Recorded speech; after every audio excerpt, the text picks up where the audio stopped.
이제 오늘 우리에게 주신 하나님 말씀 함께 나눕니다. 오늘은 시편 107편 10절부터 22절까지 말씀 보겠습니다. 사람이 흑암과 사망의 그늘에 앉으며 곤고와 쇠사슬에 매임은 하나님의 말씀을 거역하며 지존자의 뜻을 멸시함이라. 그러므로 그가 고통을 주어 그들의 마음을 겸손하게 하셨으니 그들이 엎드려져도 돕는 자가 없었도다. 이에 그들이 그 환난 중에 여호와께 부르짖으매 그들의 고통에서 구원하시되 흑암과 사망의 그늘에서 인도하여 내시고 그들의 얽어맨 줄을 끊으셨도다. 여호와의 인자하심과 인생에게 행하신 기적으로 말미암아 그를 찬송할지로다. 그가 논문을 깨뜨리시며 쇠빗장을 꺾으셨음이로다. 미련한 자들은 그들의 죄악의 길을 따르고 그들의 악을 범하기 때문에 고난을 받아 그들은 그들의 모든 음식물을 싫어하게 되어 사망의 문에 이르렀도다. 이에 그들이 그들의 고통 때문에 여호와께 부르짖으매 그가 그들의 고통에서 그들을 구원하시되 그가 그의 말씀을 보내어 그들을 고치시고 위험한 지경에서 건지시는도다. 여호와의 인자하심과 인생에게 행하신 기적으로 말미암아 그를 찬송할지로다. 감사제를 드리며 노래하여 그가 행하신 일을 선포할지로다. 기독교는 말씀의 종교입니다. 창세기 1장 1절에 하나님이 태초에 천지를 창조하실 때 말씀으로 창조하셨지요. 요한복음 1장 1절을 보면 말씀은 곧 하나님이다 라고 기록되어 있습니다. 로마서 10장 17절에서는 믿음은 들음에서 나며 들음은 그리스도의 말씀으로 말미암는다 라고 하였습니다. 마태복음 4장을 보면 예수님이 40일 동안 금식하시고 광야에서 마귀에게 시험을 받으시는데 그때 세 가지 시험 모두 말씀으로 이기셨습니다. 그래서 히브리서 4장 12절은 말씀에 대하여 이렇게 정의를 내립니다. 하나님의 말씀은 살아있고 운동력이 있어서 좌우에 날이 선 어떤 검보다도 예리하여 혼과 영과 관절과 골수를 찔러 쪼개기까지 한다라고요. 여러분, 그러므로 우리가 인생 가운데 어떤 문제를 만났든지 간에 그 문제를 향한 하나님의 말씀이 내게 임하였다면 그 문제는 이미 끝난 것이나 다름이 없습니다. 말씀이 곧 결론이기 때문입니다. 한번 따라해 볼까요? 말씀이 곧 결론이다. 가령 하나님이 아브라함에게 자식을 주시겠다라고 말씀을 하셨다면 아내 사라의 생리가 끊어졌든지 혹은 아브라함 본인의 나이가 100살이 되었든지 그게 아무 상관이 없는 겁니다. 말씀하신 분이 하나님이라면 그것은 이미 성취가 되어진 미래인 것입니다. 이처럼 말씀이 중요한데 오늘 본문 10절과 11절을 보니까 그 말씀을 거역한 사람들의 이야기가 나옵니다. 자, 10절, 11절을 다시 한번 읽어볼게요. 사람이 흑암과 사망의 그늘에 앉으며 곤고와 쇠사슬에 매임은 하나님의 말씀을 거역하며 지존자의 뜻을 멸시함이라. 보십시오. 하나님의 말씀을 거역하며 하나님의 뜻을 무시한 사람의 삶이 얼마나 피폐합니까? 흑암과 사망과 곤고와 쇠사슬이 그와 함께한다 라고 나와 있지요. 12절 말씀을 보니까 하나님이 이 모든 고통을 허락하신 이유가 그들의 마음을 하나님의 말씀 앞에 겸손하게 만들어서 하나님만 바라보게 하기 위함이다 라고 되어 있어요. 12절을 읽어볼게요. 그러므로 그가 고통을 주어 그들의 마음을 겸손하게 하셨으니 그들이 엎드러져도 돕는 자가 없었도다. 보세요. 엎드러졌는데 도와줄 사람이 아무도 없는 지경입니다. 여러분, 그 상황이 되어서야 이 사람이 겸손해지는 겁니다. 우리가 내 힘이 있다 혹은 나를 도와줄 누군가가 있다라고 할 때에는 그걸 의지하게 돼요. 내 힘을 의지하게 되고 도와줄 사람을 의지하게 되고 그렇게 의지하다가 도와줄 사람이 아무도 없구나 할 때 하나님을 모르는 사람은 절망하여 스스로의 목숨을 끊지만 그래도 하나님을 아는 사람은 그 시간에 하나님을 붙잡게 되더라는 겁니다. 오늘 가장 낮은 자리, 겸손함의 자리에 이른 사람이 결국 선택한 것이 무엇이냐? 하나님께 부르짖어 기도하는 것이었다라고 13절에 말씀하고 있어요. 자, 13절 읽어봅니다. 시작. 이에 그들이 그 환난 중에 여호와께 부르짖음에 그들의 고통에서 구원하시되, 하나님이 부르짖는 자의 기도를 들으시고 건져주셔요. 어디에서 건져주십니까? 14절 시작. 흑암과 사망의 그늘에서 인도하여 내시고 그들의 얽어맨 줄을 끊으셨도다. 오늘 여러분에게 이 은혜가 임하게 되기를 소망합니다. 깜깜한 흑암 속에 혹은 사망의 그늘에 있는 영혼, 그리고 쇠사슬에 매여서 앞으로도 뒤로도 가지 못했던 영혼이 하나님의 은혜 가운데 흑암에서 빠져나오고 사망의 그늘에서 빠져나오고 나를 얽어매고 있던 모든 줄에서 끊어지는 은혜를 경험하게 되기를 간절히 소망합니다. 자, 이 은혜를 맛본 사람은 이제 하나님을 찬송하게 됩니다. 15절 시작. 여호와의 인자하심과 인생을 행하신 기적으로 말미암아 그를 찬송할지로다. 오늘 여러분의 인생 가운데 여러분을 묶고 있는 질병과 상처와 문제, 여러분 그것을 나의 힘으로 해결하려고 몸부림치는 사람 되지 마십시오. 누군가의 도움을 구하기 위해 이리저리 헤매고 다니는 사람도 되지 마십시오. 오늘 이 새벽 주님 앞에 기도하십시오. 부르짖어 기도하십시오. 그리고 응답하시는 하나님을 만나게 되시기를 간절히 축복합니다. 자, 부르짖는 자에게 하나님이 흑암에서 나오게 하시고 사망의 그늘에서 나오게 하시고 얽어맨 줄에서 끊어지게 하신다라고 하셨는데, 계속 이어지는 말씀을 보니까 놀라운 사실이 무엇이냐? 회복의 은혜도 말씀을 통해서 베풀어 주신다라는 사실입니다. 우리 19절과 20절을 이어서 읽어봅니다. 시작.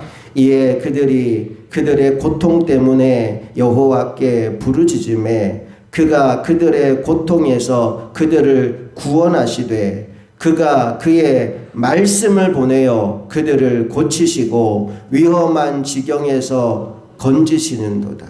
어떻게 구원하신대요? 말씀을 보내어서. 여러분, 하나님의 말씀이 얼마나 강력한 힘이 있는지를 여러분 아셔야 돼요.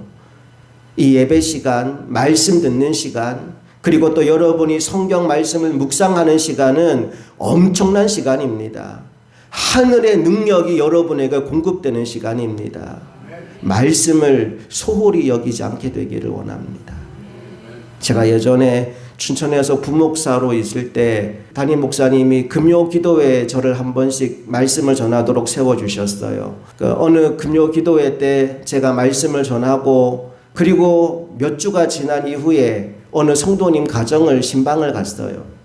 저는 그분에 대해서 잘 몰랐어요. 그런데 이분이 여러 가지 많은 질병들이 있어서 날마다 약을 40개씩을 먹어야 되는 그런 사람입니다.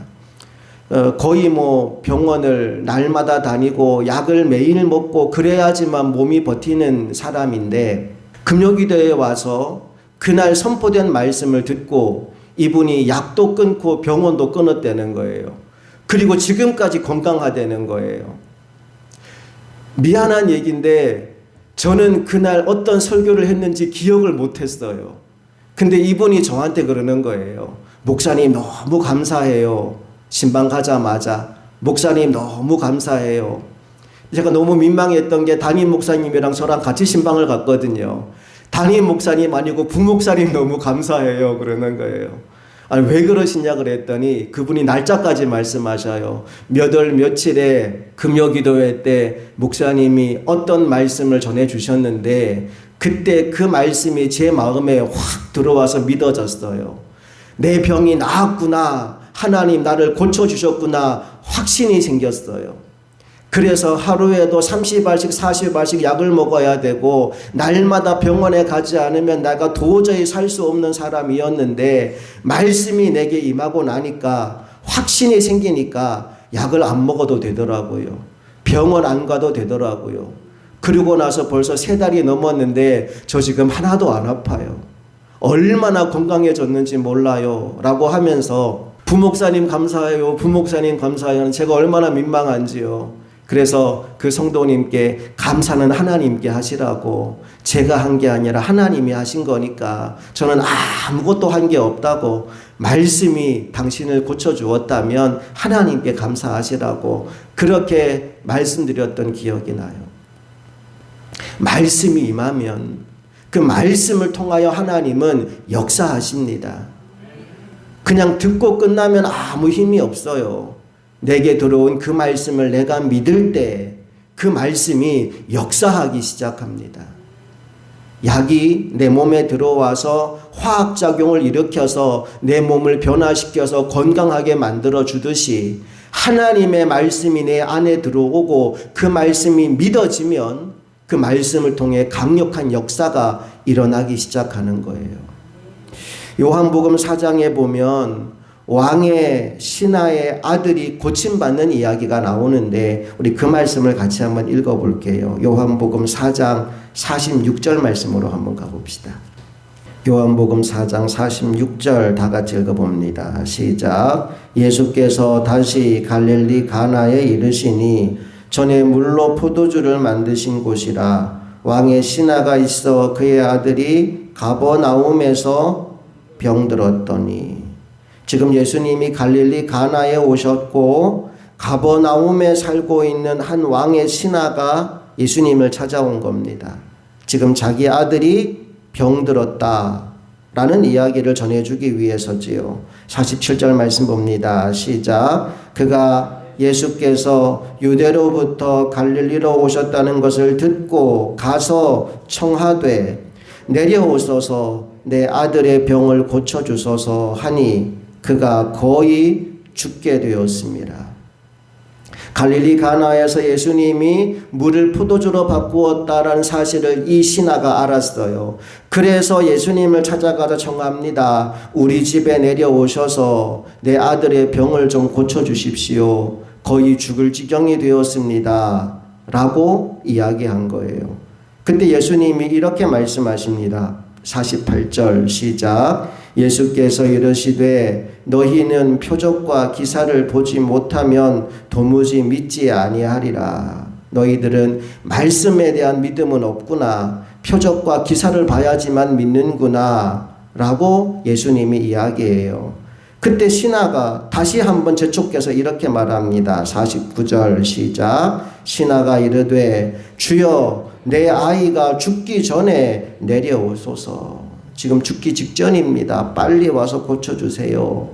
그때 예수님이 이렇게 말씀하셔요. 50절 시작. 예수께서 이르시되 가라 내 아들이 살아있다 하시니 그 사람이 예수께서 하신 말씀을 믿고 가더니. 놀라운 일이 벌어지죠. 예수님께 우리 집에 가서 내 아이를 붙잡고 고쳐주세요 라고 말했는데 예수님 그렇게 말씀하셔요. 가라 네 아들 살아있다. 걱정하지 말고 가라. 말씀이 그에게 임합니다. 그리고 이 사람이 놀랍게도 예수님께서 하신 말씀을 믿고 갔대요. 자, 그런데 51절 시작. 내려가는 길에서 그 종들이 오다가 만나서 아이가 살아있다 하거늘. 내려가는 길에 신하들을 만납니다. 신하들이 말해요. 주인님 아들이 살아났습니다.